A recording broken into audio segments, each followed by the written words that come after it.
Donc je suis Brigitte dit Bridget, c'est mon nom de scène. Je suis dans la formation continue et formation initiale en anglais des affaires depuis maintenant plus de 20 ans. Et ce qui a changé en fait en quelque sorte ma vie, c'est que je suis passée d'un statut de salarié à un statut d'indépendante et j'ai fondé donc K-Training en 2007. Voilà. Le déclic, c'est grâce à Pôle emploi qui m'a fait connaître un consultant et via ce consultant, j'ai pu mettre en pratique les idées que j'avais déjà en tête. Et c'est comme ça que j'ai commencé l'aventure en 2007. Eh bien, les enjeux, comme toute entreprise, c'est de savoir comment tenir la route. Ce qui est important, c'est bien de démarrer.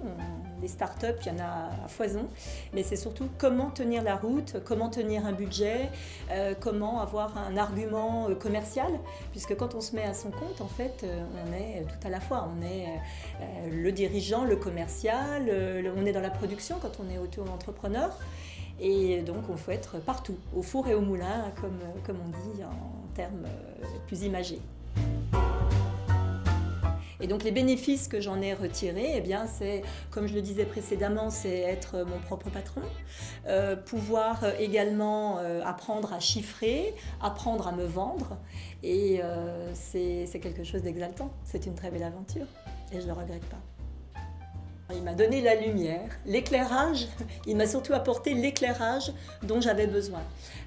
Tout le monde sait que la formation continue, la formation initiale, même si on enseigne dans les universités ou si on enseigne auprès d'organismes, tout le monde sait que c'est pas vraiment vendeur.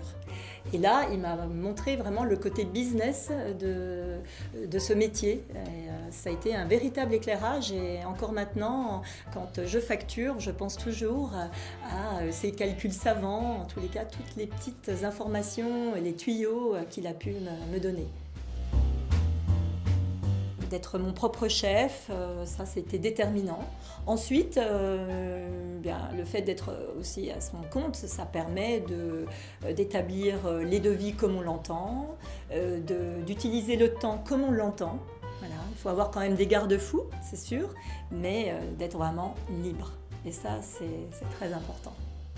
En tous les cas, c'était très important pour moi. Faire partie de réseaux, c'est vraiment ce que j'aime faire. J'aime rencontrer les gens, j'aime parler de mon métier, mais j'aime aussi connaître ce que font les autres. Et finalement, mon métier d'entrepreneur me permet de faire tout ça. Alors, je dirais d'avoir finalement réalisé mon projet initial qui était un peu enfoui, comme je l'expliquais auparavant, et que mon conseiller a pu dépoussiérer et mettre en lumière. C'est vrai que oui, je suis fière de ce métier et de cette liberté. Après, je suis fière aussi parce que le fait de rencontrer d'autres personnes, on s'enrichit énormément. Et j'ai donc évolué aussi dans mes compétences, j'ai évolué dans mon métier, j'ai évolué dans l'offre que je fais à l'heure actuelle. Et donc je suis passée de formatrice en anglais des affaires à plus consultante, puisque j'apporte aussi du conseil. Et j'ai élargi donc les compétences en coaching. Et je fais beaucoup de coaching maintenant, et pas uniquement en anglais. Donc les gens me font confiance et voilà. Et le conseil que je donnerais, c'est oser. Ça, c'est important. Et oser si vraiment vous le sentez.